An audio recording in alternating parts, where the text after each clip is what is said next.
کھڑا ہے۔ خدا کی قسم بات سلمان کی نہیں ہے، بات مدینے کے تاجدار کی آ گئی ہے۔ ہزاروں سال نرگس اپنی بے نوری پہ روتی ہے، بڑی مشکل سے ہوتا ہے چمن میں دیدہ ور پیدا۔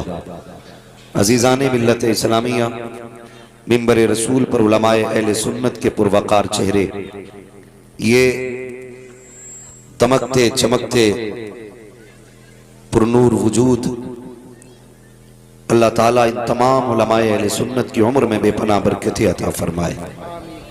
آپ سے اتنی گزارش ہے، اگر جلسے میں پہلی بار آئے ہیں تو مشورہ میں دے دوں، آپ کو جلسوں میں چپ نہیں بیٹھا جاتا، بات اچھی لگتی ہے تو اللہ کی تسبیح بیان کی جاتی ہے، اور تسبیح بیان کرنے کا فائدہ کیا ہے؟ تسبیح بیان کرنے کا فائدہ یہ، رب نے وعدہ لیا کہ محبوب جو میری پاکی کا اعلان کرے گا میں اس کو پاک کر ڈالوں گا۔ بے شک، کیا بات ہے۔ تو اس لیے بات اچھی لگے تو بول دیا کریں سبحان اللہ۔ اگر کسی کو یہ خمار ہو کہ میں زمیندار ہوں، میں پیسے والا ہوں، تو پہلے یہ نشہ اتار کے بیٹھے، یاد رکھیے گا یہ الگ بات ہے خاموش کھڑے رہتے ہیں، پھر بھی جو لوگ بڑے ہیں وہ بڑے رہتے ہیں۔ ایسے اسلاف سے ملتا ہے ہمارا شجرہ جن کے قدموں میں کئی تاج پڑے رہے۔ بے شک، سبحان اللہ، زندہ باد زندہ باد۔ اگر یہ خمار کسی کے ذہن میں ہو کہ میں بڑا ہوں، پیسے والا ہوں، تو بات یاد رکھیے لوگ اس ذہن کے ساتھ مدینے سے بھی خالی لوٹ آتے ہیں، جو وہاں بڑے بن کے جاتے ہیں وہاں سے بھی خالی آ جاتے ہیں۔ حضور کی بارگاہ میں جب بھی جایا کرو بڑے بن کے نہیں، چھوٹے بن کے جایا کرو۔ اس در کا کمال یہ ہے جو چھوٹا بن کے جاتا ہے بڑا بن کے واپس آیا کرتا ہے، بڑا بن کے واپس آیا کرتا ہے۔ میرا آپ سے صرف اتنا مشورہ ہے، مجھے تو گفتگو کرنی ہے اور میرا مزاج بھی یہی رہتا ہے، میں آئینہ ہوں دکھاؤں گا داغ چہرے کے، جسے خراب لگے سامنے سے ہٹ جائے۔ آپ سبحان اللہ بولیں یا قطعی نہ بولیں، مجھے اس کی کوئی غرض نہیں ہے، میں آپ سے اپنی واہ واہ وصول کرنے نہیں آیا، تقریر کے جوہر دکھانے نہیں آیا، بس اتنی سی غرض ہے، برگے ہنا پہ لکھتا ہوں میں درد دل کی بات، شاید کہ رفتہ رفتہ لگے دل ربا کے ہاتھ۔ میری بس یہی تمنا رہتی ہے کہ میں جو باتیں کہوں وہ میرے بھائیوں کے دل تک پہنچ جائیں، ان کی ذہن اور ان کے سماعتوں کے حوالے ہو جائیں۔ میرے بھائی اس دور پرفتن میں مزید سمجھانے کی ضرورت نہیں ہے، ڈاکٹر اقبال کا یہ شعر کافی ہے، نہ سنبھلوگے تو مٹ جاؤ گے ہندی مسلمانوں، تمہاری داستان تک بھی نہ ہوگی داستانوں میں۔ خدا را مہربانی کریں، اپنے معاشرے کو بہتر کریں، اپنے سماج کو بہتر کریں۔ حضرت علامہ مولانا مفتی مدثر حسین صاحب قبلہ، انہوں نے اس عظیم ادارے کی ایک نئی بنیاد رکھنے کا عزم مصمم کیا ہے، حالانکہ پہلے سے بھی یہ ادارہ اندر چل رہا تھا، اس میں بچیاں بھی پڑھ رہی تھیں اور بچوں کا بھی انتظام تھا۔ اب ماشاءاللہ سوچ بڑی، فکر بڑی ہوئی، آپ لوگوں کی محبتیں دیکھی، یہ فیصلہ کیا کہ لڑکیوں کی تعلیم کا انتظام الگ رہے گا، لڑکوں کی تعلیم کا انتظام الگ رہے گا۔ جیسے ابھی مفتی صاحب قبلہ نے کہا، اسلام کسی تعلیم سے نہیں روکتا ہے، اسلام کسی کو انجینئر بننے سے نہیں روکتا، کسی کو ڈاکٹر بننے سے نہیں روکتا ہے، مگر ہم اتنا کہنا چاہتے ہیں یار ڈاکٹر بنو، انجینئر بنو، ماسٹر بنو، جو بھی چاہو بنو، اس سے پہلے غلام مصطفیٰ بنو۔ بے شک، سبحان اللہ، سبحان اللہ، زندہ اس سے پہلے غلام مصطفیٰ بنو۔ غلام مصطفیٰ بننے کے فائدے میں آپ کو بتا دوں، جو حضور کا غلام ہوتا ہے وہ زمانے کا امام ہوتا ہے۔ کیا بات ہے۔ جو حضور کا غلام ہوتا ہے وہ زمانے کا امام ہوتا ہے، زمانے کا نام ہوتا ہے، جب تک سب نہیں بولیں گے آگے نہیں چلنا ہے، زمانے کا نام ہوتا ہے۔ اور زور سے زمانے کا امام ہوتا ہے۔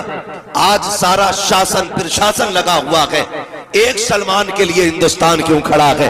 خدا کی قسم بات سلمان کی نہیں ہے، بات مدینے کے تاجدار کی آ گئی ہے۔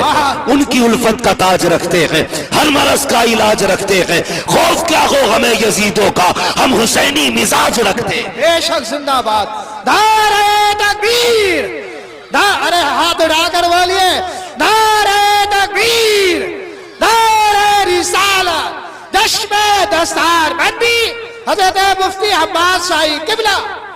ہم باور کرانا چاہتے ہیں یہ مسلم قوم ہے، زندہ باد، اگر احتجاج بھی کرے گی تو کچھ توڑے گی نہیں، اگر یہ اپنی مانگ بھی رکھے گی تو ہندوستان کا نقصان نہیں کرے گی۔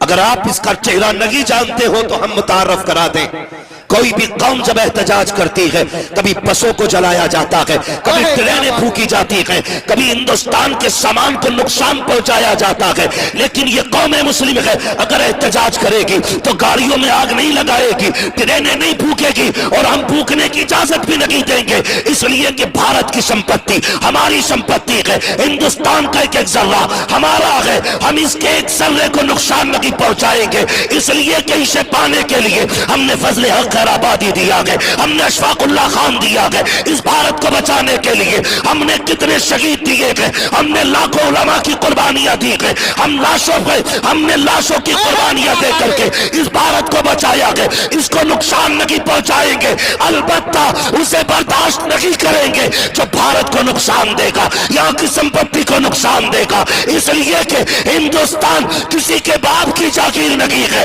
ہر شخص کے لوگوں کا یہاں حق برابر، ہر دھرم کے لوگوں کا یہاں حق برابر، بھارت کسی کے باپ کی جاگیر نہیں۔ بے شک، زندہ باد زندہ باد، بہت اچھے، زندہ باد۔ بھائی خدا کے واسطے حضور سے پیار کرو، حضور سے پیار کرو، مصطفیٰ سے عشق کرو، کیا بابا، نبی سے عشق کرو۔ ہم امن والے لوگ ہیں اور یہ امن ہمیں مدرسوں نے دیا ہے۔ میں بولنے لگا ہوں، سنے برداشت کر، اور اگر کوئی ان کا جاسوس بیٹھا ہو تو صحیح لکھے۔ ہم آگ لگانے کی بات نہیں کرتے، ہم آگ بجھانے کی بات کرتے ہیں، ہم آگ بجھانے کی بات کرتے ہیں، اور امن ہمیں مدرسے دیتے ہیں، مدرسے دیتے ہیں، بڑا یوگدان ہے مدارس کا۔ ہندوستان کی آزادی کو آپ دیکھیں، فضل حق خیر آبادی کس کی دین ہے؟ مدرسے کے۔ علامہ کافی کفایت علی رحمت اللہ تعالی علیہ کس کی دین ہے؟ مدرسے کی۔ اور جتنے بھی دین کے اور ملک کے بڑے بڑے مجاہد تھے مسلمانوں میں، سارے ہی عاشق رسول ہیں، بے شک، سبحان اللہ سبحان اللہ، سارے ہی عاشق رسول ہیں۔ میں ایک عاشق کی کہانی سناؤں، وہ دور کی بات نہیں، ہمارے مراد آباد کی بات ہے۔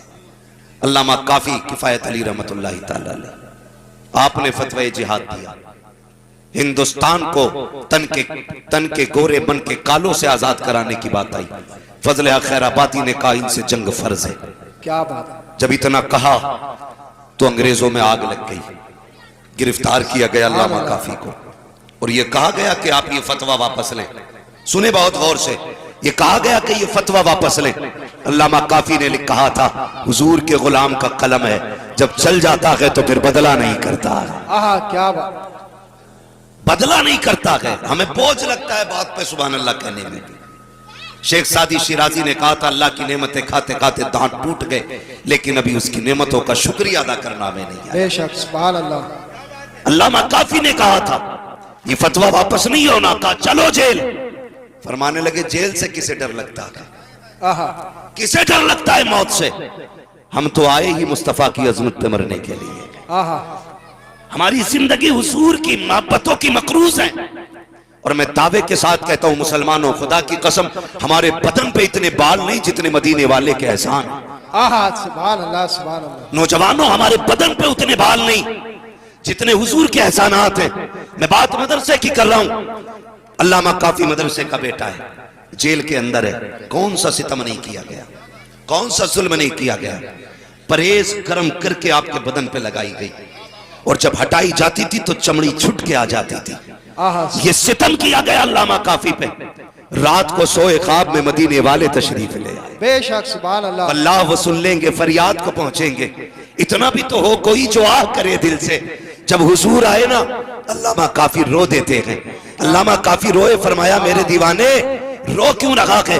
ستم کا درد ہے، پرہیز کی جلن کی تکلیف ہے اس لیے روئے؟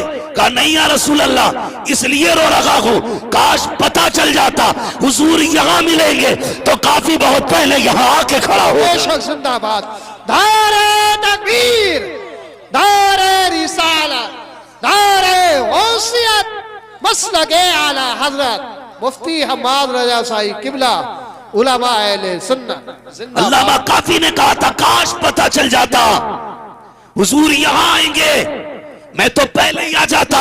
اللہ اکبر. صبح کا سویرا ہوا, پھانسی کی باری آئی. دیکھو اسلام نے کیسے کیسے شیر دیے ہیں, کیسے کیسے ماؤں نے ایسے ایسے لالوں کو جنم دیا تھا. ذرا تاریخ کا ورق پلٹ کر کے دیکھیں. جب پھانسی کے بندے پہ علامہ کافی کو لے جایا گیا, پوچھا تھا پھانسی دینے والے نے, جج نے کہا تھا کافی بتا, کوئی آخری خواہش ہو تو بول, پوری کی جائے گی. اگر کوئی تمنا ہو تو بتا. مرنے والے سے پہلے اس کی آخری خواہش پوچھی جاتی ہے. علامہ کافی نے کہا تھا میری ایک تمنا ہے. کہا کون سی تمنا؟ کہ ایک ہاتھ میں قلم دیا جائے, دوسرے ہاتھ میں کاغذ دے دیا جائے. سب نے یہ سوچا تھا کاغذ قلم مانگ رہے ہیں, شاید بیوی کے لیے محبت کا پیغام لکھیں گے, عورت کے لیے وصیت لکھیں گے. کسی نے حساب لگایا کہ یہ اپنی نسلوں کو کوئی پیغام دے کر کے جائیں گے.